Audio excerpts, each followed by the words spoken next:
Dalam rangka menindaklanjuti kasus terbunuhnya seorang petugas imigrasi yang dilakukan oleh warga negara asing Korea Selatan, Direktorat Reserse Kriminal Umum Polda Metro Jaya melaksanakan konferensi pers yang bertujuan untuk mengungkap serta menangkap pelaku pembunuhan petugas imigrasi dengan inisial TFF.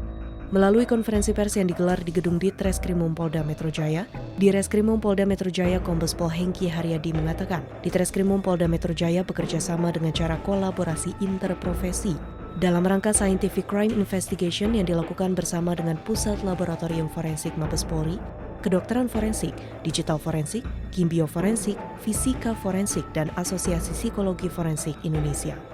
Berdasarkan hasil olah tempat kejadian perkara kolaborasi interprofesi yang dilakukan oleh Ditreskrimum Polda Metro Jaya, Kombes Pol Hengki Haryadi menjelaskan bahwa bukti-bukti yang sudah dikumpulkan oleh Ditreskrimum Polda Metro Jaya menunjukkan bahwa kematian dari korban berinisial TFF akibat dibunuh oleh tersangka Dal Jong Kim.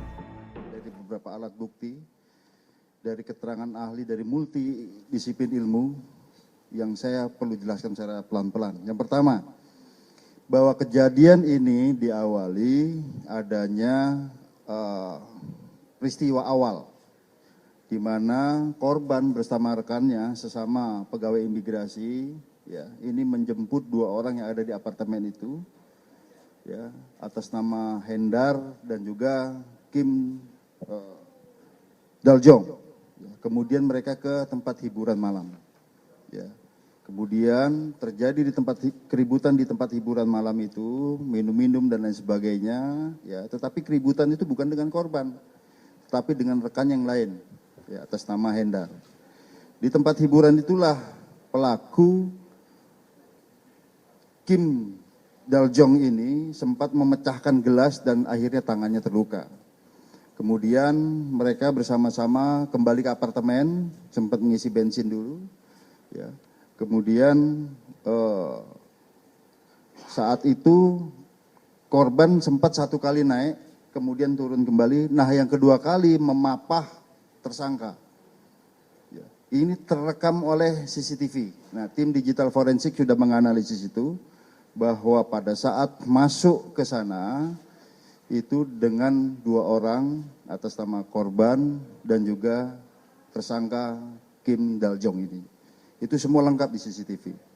Nah kemudian tidak lama dari itu, security menangkap ada keributan di lantai 19. Kemudian terdengar awal adanya pecahan kaca yang jatuh. Baru kemudian disusul suara kemudian.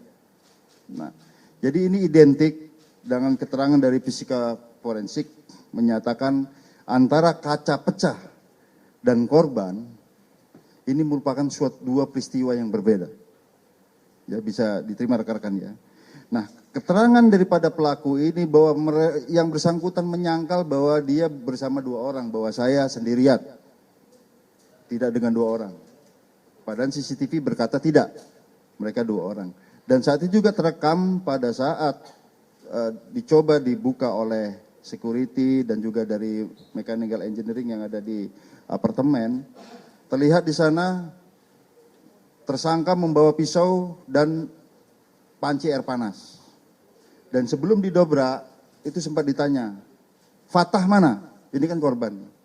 Dijawab dari dalam, mati katanya. Ini mengindikasikan bahwa dia tahu bahwa Fatah sudah mati. Nah kemudian rekan-rekan sekalian, kita melakukan olah TKP berkali-kali bersama tim lengkap, fisika forensik, kimia biologi forensik. Kita temukan tanda-tanda di sana ataupun alat bukti. Ya. Yang pertama ditemukan bercak darah yang melingkar seperti ini, seperti dari tangan, diduga dari tangan pelaku ini seperti melingkar di tembok. Di seputar sofa juga banyak ceceran darah. Ya. Kemudian juga kaca yang sempat dilempar ini hasil pemeriksaan dari tim laboratorium forensik tidak ada unsur paksaan dilepas, biasa kemudian dilempar. Ya. Kemudian menuju ke balkon, ada pagarnya ini, itu ada tempat jemuran baju juga tertekan ke bawah dan di balkon ada darah dan DNA dari pelaku. Jadi artinya tempat di mana pelaku ini jatuh itu ada DNA daripada pelaku. Ya.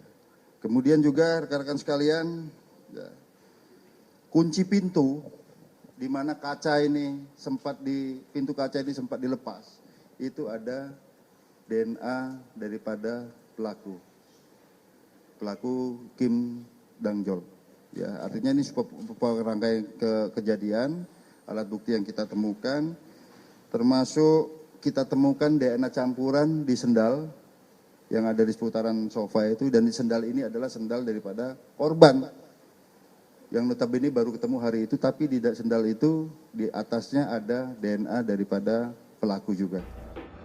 Sebelumnya kejadian pembunuhan ini terjadi pada tanggal 27 Oktober 2023 lalu, sekitar pukul 2:15 waktu Indonesia Barat, di dalam unit 1919 lantai 19 apartemen Metro Garden Ciledug, Kota Tangerang. Dari Jakarta, Jelang Tita Baskara, William Manda melaporkan untuk Polri TV.